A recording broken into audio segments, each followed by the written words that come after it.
সেনাপতি ওবায়দুল্লাহ একাকী ভগ্নপ্রায় গির্জার ভিতরে চলে গেলেন। কক্ষটি ছিল অতি পুরনো ও নিচু, অন্ধকার, অপরিচ্ছন্ন। কোনো নারী কেন, কাউকেই সেখানে দেখা গেল না। কক্ষের 4টি দরজার মধ্যে একটি মাত্র খোলা। সেনাপ্রধান তরবারি কোষমুক্ত করে ফেলেছিলেন। ঠিক এমন সময় তার পেছনে পায়ের শব্দ পেলেন। তিনি তাকালেন সেদিকে।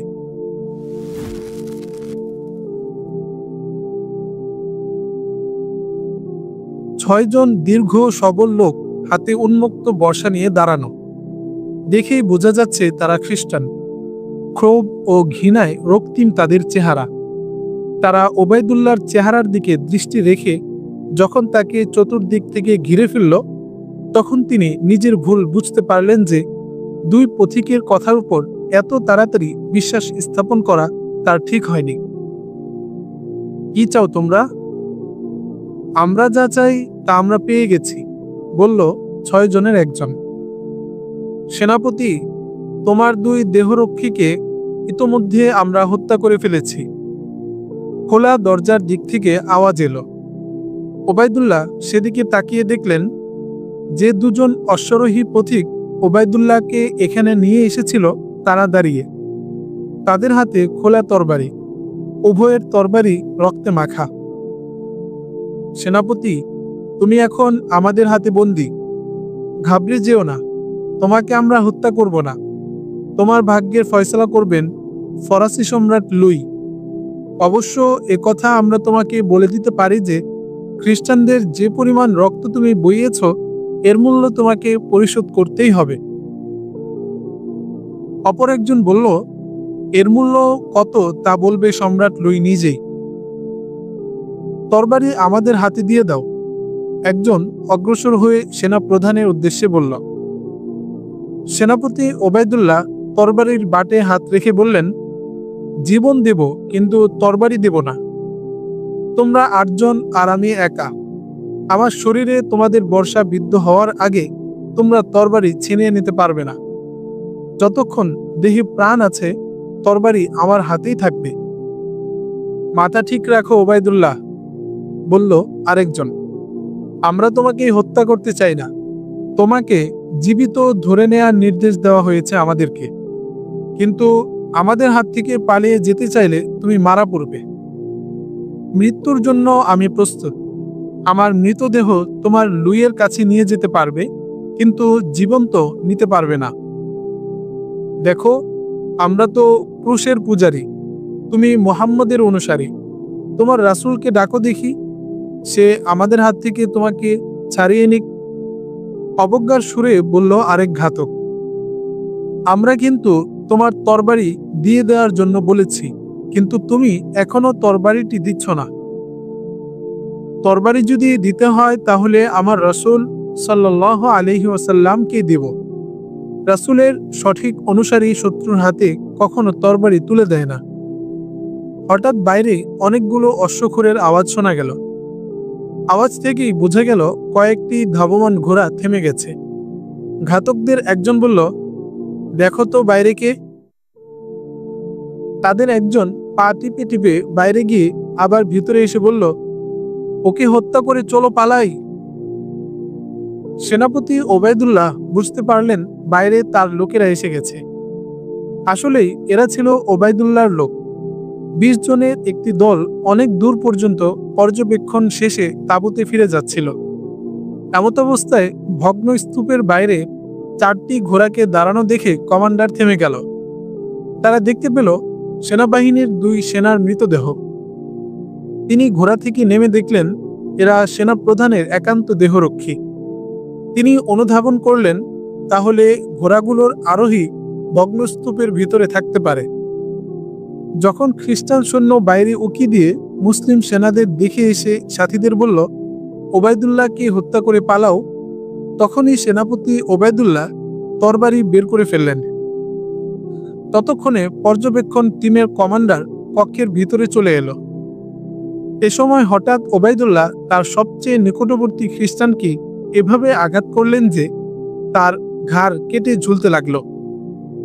এরপর তিনি চিৎকার করে তার কমান্ডারকে বললেন, সবাইকে ভিতরে চলে আসতে বলো। কমান্ডার সাথে সাথে তার সহযোদ্ধাদের ভিতরে ডাকল। বিপদ আঁচ করতে পেরে খ্রিস্টান ঘাতকদের দুজন ওবায়দুল্লাহর উপর বর্ষার আঘাত হানল, আর বাকিরা দৌড়ে বেরিয়ে গেল। যারা বাইরে বেরিয়ে গেল তাদের থামিয়ে দিল সিপাহীরা। ওরাও পালানোর তেমন চেষ্টা করল না, বরং মোকাবেলায় প্রবৃত্ত হল। এদিকে ওবায়দুল্লাহ দুজন বর্ষাধারীর মোকাবেলা করছিলেন। বর্ষা ছিল অনেক দীর্ঘ, এজন্য ওবায়দুল্লাহর তরবারি দিয়ে বর্ষাধারীদের নাগাল পাওয়া সম্ভব ছিল না। এদিকে তার লোকেরা বাইরের খ্রিস্টানদের সাথে ভয়াবহ লড়াইয়ে লিপ্ত। আচমকা এক আঘাতে একটি বর্ষাকে ভেঙে ফেলতে সক্ষম হলেন ওবায়দুল্লাহ। এরই মধ্যে বাহির থেকে দুই সৈনিক কক্ষে প্রবেশ করে দুই ঘাতকের একজনকে মেরে ফেলল। ওবায়দুল্লাহর নির্দেশে অপরজনকে জীবিত গ্রেফতার করা হলো।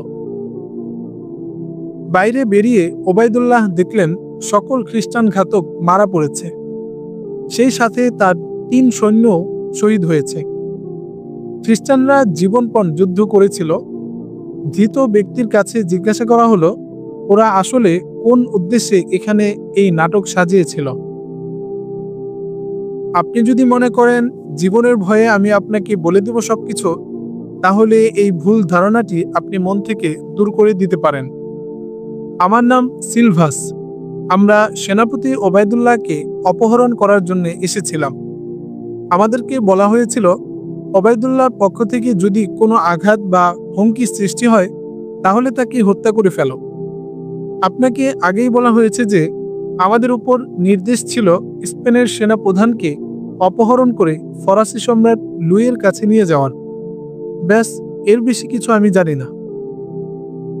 তোমাকে বলতেই হবে তোমাদের দলের সদস্য আর কোথায় কোথায় রয়েছে, বললেন ওবায়দুল্লাহ। আর এখানকার কোন কোন মুসলমান তোমাদের সাথে রয়েছে। না, আমি সে কথা বলতে পারবো না।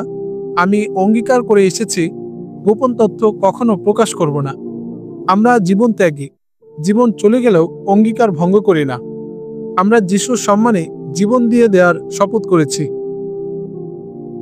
পর্যবেক্ষণ টিমের কমান্ডার উন্মুক্ত তরবারি ওর শরীরে ঠেকে বললেন, সেনাপ্রধানের প্রশ্নের জবাব তোমাকে দিতেই হবে। তরবারির আঘাত যাতে আর না পড়ে সেনাপ্রধান কমান্ডার ও খ্রিস্টানের মাঝে আড়াল করে দিলেন এবং বললেন, প্রশংসার উপযুক্ত এসব লোক যারা নিজেদের ধর্মের জন্য জীবন কোরবান করতে অঙ্গীকার করেছে। আমি তথ্য সংগ্রহের জন্য মোটেও ওর উপরে জুলুম করব না। সালভাস, গোপন তথ্য গোপন রাখার অধিকার আমি দিচ্ছি তোমাকে। সেই সাথে আমি তোমাকে মুক্ত করে দিচ্ছি। আমাদের এত লোক মিলে তোমার মতো একাকী লোককে হত্যা করার মধ্যে কোনো বাহাদুরি দেখছি না। তুমি গিয়ে ফরাসি সম্রাট লুইকে বলবে আমাকে অপহরণ করার জন্যে সে নিজে যেন আসে। তোমরা ধর্মের জন্য আত্মত্যাগী বাহিনী তৈরি করেছ, আর আমাদের এখানে সেনাপ্রধান থেকে সাধারণ সিপাহী পর্যন্ত সবাই ধর্মের জন্য জীবন উৎসর্গকারী। যাও সালভাস, ফরাসি সম্রাটকে বলো ওবায়দুল্লাহ বিন আবদুল্লাহ একাকী কোনো লোকের উপর আঘাত করে না।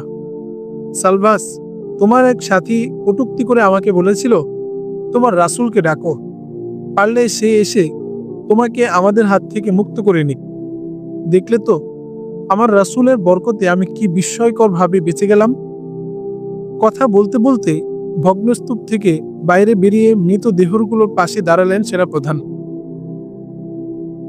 আপনি যদি আমাকে ধোঁকা না দিয়ে থাকেন তাহলে আমি আপনাকে দুটি একান্ত কথা বলতে পারি, বলল সালভাস। না, আমি কাউকে কোনো ধোঁকা দেই না, তোমাকেও ধোঁকা দিচ্ছি না, বললেন সেনাপ্রধান। তোমার যা বলার তা নির্ভয়ে বলতে পারো। মন চাইলে তুমি আমাকে গালিও দিতে পারো, কারণ তুমি স্বাধীন, মুক্ত। আমি নির্ভীক সেনাপতি, বলল সালভাস, কিন্তু গালি দিব না। গালি দেয়া জানবাজদের কাজ নয়, কারণ তাদের জবানের চেয়ে তরবারি বেশি চলে। আমি আপনার বদান্যতার প্রতিদান দিতে চাই সম্মানিত সেনাপতি। আপনি জানতে চেয়েছিলেন কোন কোন মুসলমান আমাদের সাথে আছে। আমি এ ব্যাপারে সঠিক তথ্য বলতে পারবো না, কেননা বিস্তারিত তথ্য আমি জানি না। জানার কথাও নয়। তবে কথা বলে দিতে পারি যে স্পেনের অভ্যন্তরে ঘুণ ধরেছে। এই ঘুণ পোকা আপনাদের মসনদকে কেটে সাবার করে দেবে। আপনি যতই চেষ্টা করুন, স্পেনে মুসলিম শাসন টিকিয়ে রাখতে পারবেন না। আপনাদের শাসন ব্যবস্থাকে মুসলমানরাই ধ্বংস করছে। এটা কোনো রহস্যজনক ব্যাপার নয়। খোলা চোখে আপনি তাকালেও দেখতে পারবেন। ইচ্ছা করলেই আপনি এসব ধ্বংসাত্মক ঘুণ পোকাকে দমন করতে পারবেন না। অসংখ্য খ্রিস্টান একদিকে ইসলাম গ্রহণ করেছে, অপরদিকে মূল আরব বংশোদ্ভূত মুসলমানরা ইউরোপীয় কৃষ্টি কালচারে ডুবে যাচ্ছে। তারা মুসলমান নামে পরিচিত হলেও কাজে কর্মে খ্রিস্টানি ভাবধারায় অভ্যস্ত হয়ে পড়েছে। যে জাতি নিজের স্বতন্ত্র কৃষ্টি কালচারকে ধ্বংস করে দেয়, তাদের তরবারিতে মরিচা ধরে। অন্যায়ের বিরুদ্ধে যুদ্ধ করার সাহস থাকে না। আল্লাহর কসম করে বলছি, নিশ্চয়ই তুমি ভাড়াটে খুনি নও, বললেন সেনাপতি ওবায়দুল্লাহ। তোমার কথার মধ্যে জ্ঞান ও প্রজ্ঞা রয়েছে। ভাড়াটে খুনিরা এত জ্ঞানের গভীরতা রাখে না। বিবেকবোধহীন সৈনিকরাই ভাড়াটে খুন খারাপি করে থাকে। সেই সিপাহীর বর্ষা দুশ্মনের বুক এফর ওফর করে পিঠ ফুটো করে যে সৈনিকের মধ্যে থাকে নিজ ধর্মের প্রতি নিষ্ঠা ও ভালোবাসা। মনে রাখতে হবে, সৈনিকের বাহুবলের চেয়ে তার ইমানি বল বেশি শক্তিশালী।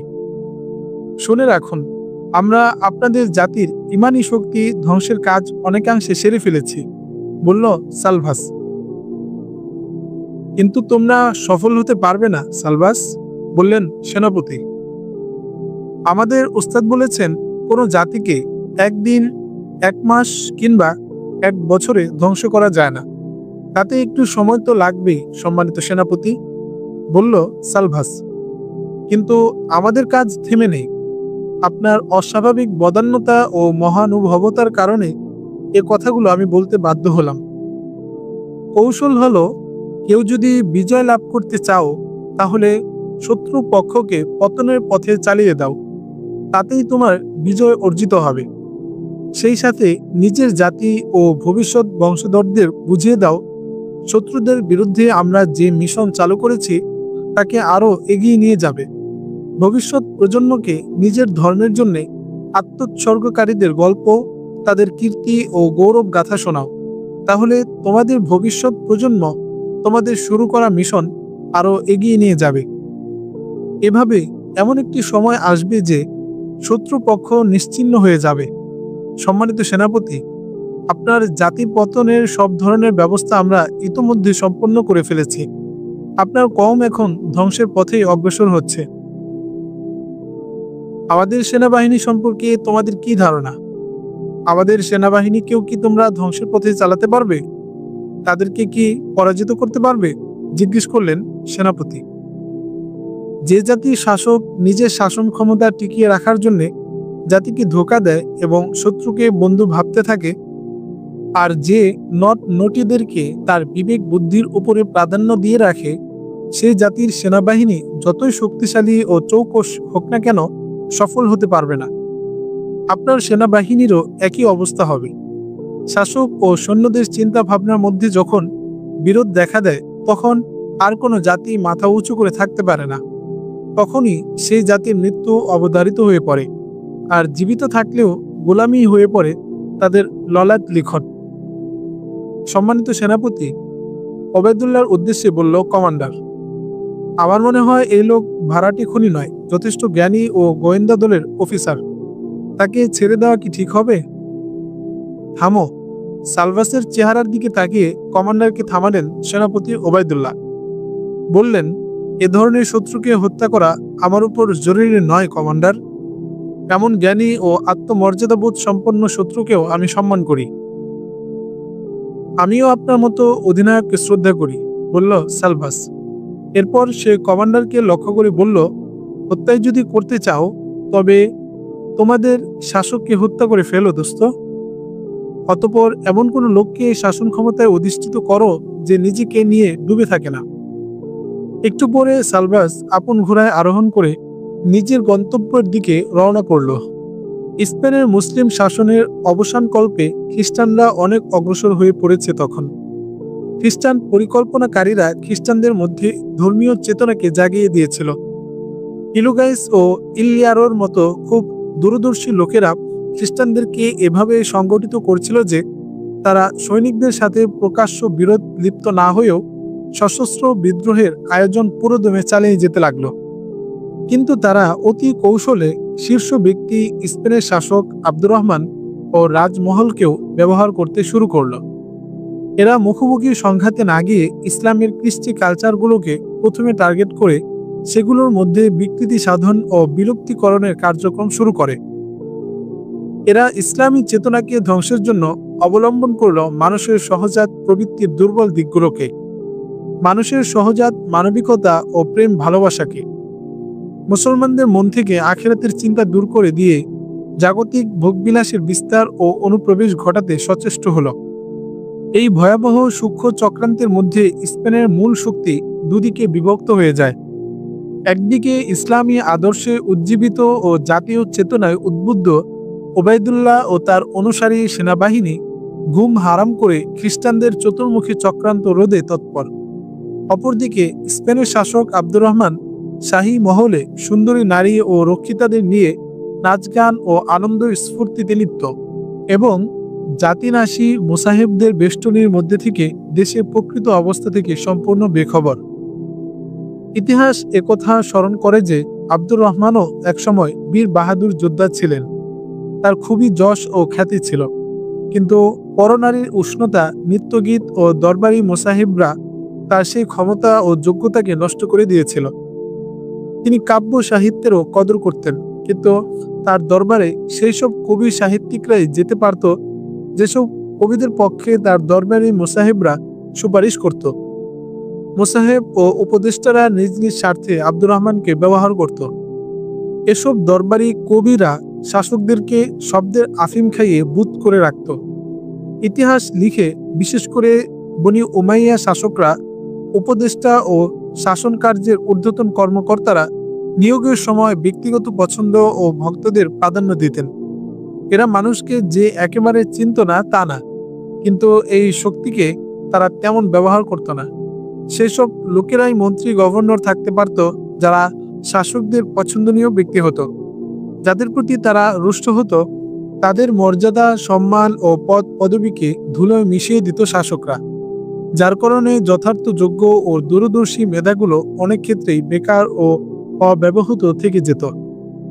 এসব শাসকদের মূলনীতি ছিল প্রাসাদ শাসন।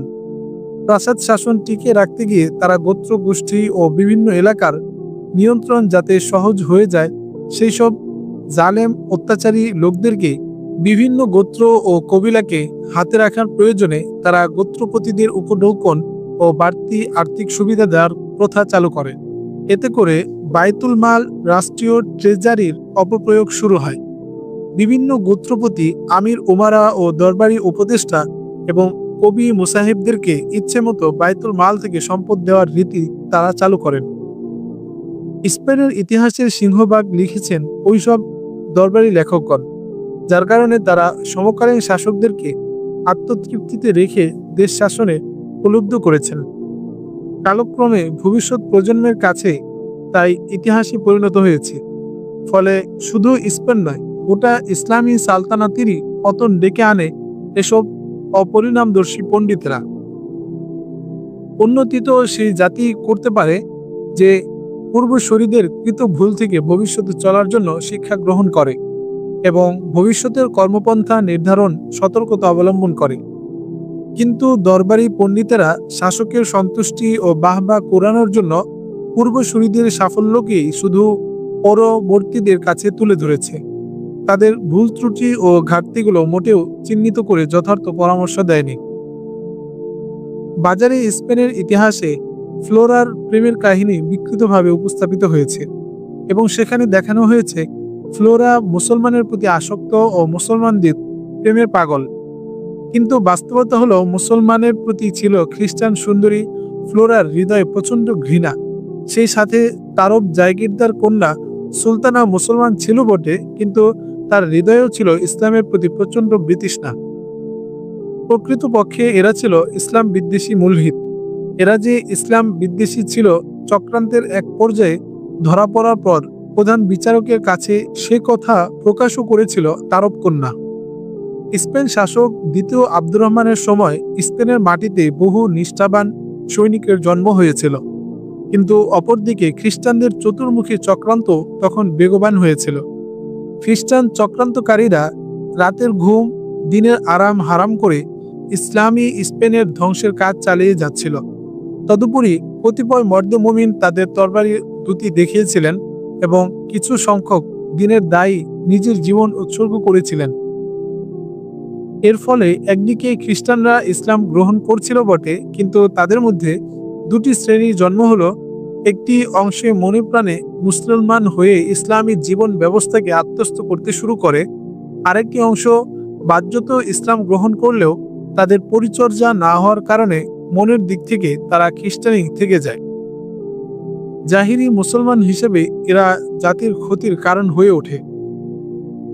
হঠাৎ করে রাজধানী কর্ডোবার আশেপাশে ও রাজধানীতে এই সংবাদ ছড়িয়ে পড়ল যে রাজধানী থেকে ৫-৬ মাইল দূরবর্তী একটি জঙ্গলের একটি গাছে হযরত ঈসা আলাইহিস সালামের এক সহচর এর আবির্ভাব ঘটেছে। সেখানকার একটি টিলার উপরে একটি গাছের ঢালে রাতের বেলা একটি তারকা চমকায়। এরপর ঈসা আলাইহিস সালামের সেই সহচরের কণ্ঠ শোনা যায়। জায়গাটি ছিল জঙ্গলাকীর্ণ। সেখানে ছিল একটি পুরনো গির্জার ধ্বংসাবশেষ। গির্জাটি উঁচু জায়গায় তৈরি করা হয়েছিল। বহুদিনের পুরনো গির্জাটি রক্ষণাবেক্ষণের অভাবে এখন পরিত্যক্ত হয়ে পড়েছে এবং অনেকটাই ভগ্নস্তূপে পরিণত হয়েছে।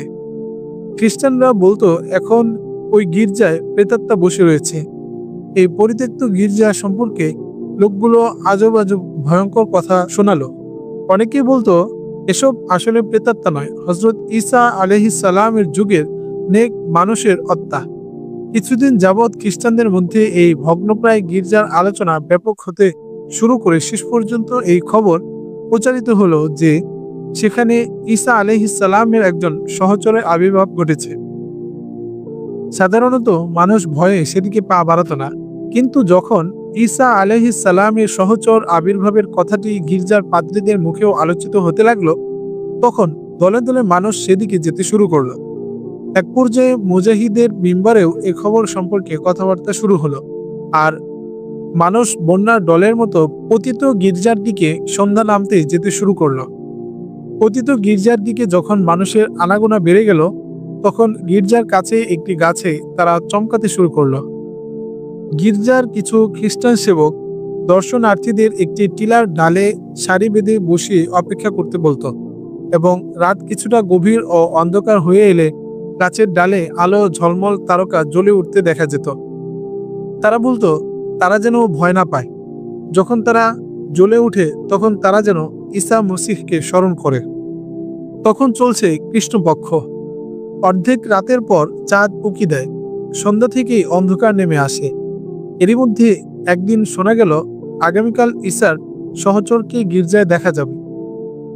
এই সংবাদে পঙ্গপালের মতো লোকজন সেদিকে যেতে শুরু করলো। বিপুল মানুষের সমাগম দেখে খ্রিস্টান গির্জাপতিরা তাদেরকে একটি খোলা জায়গায় সারি বেঁধে দাঁড় করালো। লোকজনের সামনে কিছুটা জায়গা ময়দান। ময়দানের শেষ প্রান্তে একটি পাহাড়ের ঢালে একটি বড় গাছ, আর সেই গাছের আশপাশটাও পাহাড়ি ঘন গাছগাছালি ও লতাকুলমে ভরা। বড় বৃক্ষের পিছনে টিলার উপরে পুরনো ভগ্নপ্রায় গির্জা। গির্জায় যাওয়ার জন্য পাহাড়ের ঢাল বেয়ে একটি সরু পথ উপরে উঠে গেছে, কিন্তু মানুষের যাতায়াত না থাকার কারণে সেই সরু পথ লাপাত্তায় ঝোপঝাড়ে বন্ধ হওয়ার উপক্রম। পাহাড়ের পাদদেশে একটি ঝর্ণা প্রবাহিত হচ্ছে। অদূরে একটি ঝিলের মতো জলাশয় রয়েছে। সেই ঝিলের মধ্যে কিছু বিষাক্ত শিং মাছ থাকে। এজন্য লোকজন এদিকটা বেশি মারাতো না। একে তো অন্ধকার, এর উপরে পুরনো গির্জা সম্পর্কে ভীতিকর বর্ণনা আর ঝিলের বিষাক্ত শিং মাছের গল্প। কিন্তু ঈসা এর বিশেষ তাজাল্লি দেখার আগ্রহে মানুষের মধ্যে অনেক ধরনের একটা ভীতিকর পরিস্থিতির বিরাজ করছিল। সেই সাথে গির্জার সেবকরা যখন তাদের বলল আপনারা কেউ ভয় পাবেন না, তখন তাদের মনে এক ধরনের আশা ও ভীতির মিশ্রণের সম্মিলনে অবর্ণনীয় এক পরিবেশ সৃষ্টি হলো। সবার মধ্যে পিনপতন নীরবতা। সকলের দৃষ্টি সেই বৃক্ষের দিকে। হঠাৎ তারা বৃক্ষ শাখায় একটি তারা চমকাতে দেখতে পেল। গির্জায় ও বাজারে সেই কথাই প্রচার করা হয়েছিল যে আজ রাতে ঈসা মসীহ বিশেষ তাজাল্লি দেখাতে পারেন। সেই বিশেষ তাজাল্লি ছিল তারার এই চমক। গির্জার দিক থেকে কয়েকজনের মিলিত খ্রিস্টীয় সঙ্গীত শোনা গেল। রাতের অন্ধকার ও নীরবতায় এই সঙ্গীত মানুষের মনে এক ধরনের ভাবালুতা সৃষ্টি করল। খ্রিস্টানদের এই শাস্ত্রীয় সঙ্গীত পাহাড়ের গায়ে প্রতিধ্বনিত হচ্ছিল। মনে হচ্ছিল গাছপালা ও প্রকৃতিও যেন তাদের সাথে শাস্ত্রীয় সঙ্গীত গাইতে শুরু করেছে। এমত অবস্থায় উপস্থিত লোকজন ও ডানে বামে ঈসা মসীহ নাম নিয়ে আঙ্গুল দিয়ে বুকের মধ্যে ক্রুশ এঁকে ঈসার নাম জপছিল, আর বৃক্ষ শাখায় তারার ঝলমল আলো প্রত্যক্ষ করছিল। হঠাৎ ভেসে এলো, ক্রুশের পূর্বসারীরা শোনো, এক গুরু গম্ভীর কণ্ঠের আওয়াজ ভেসে এলো।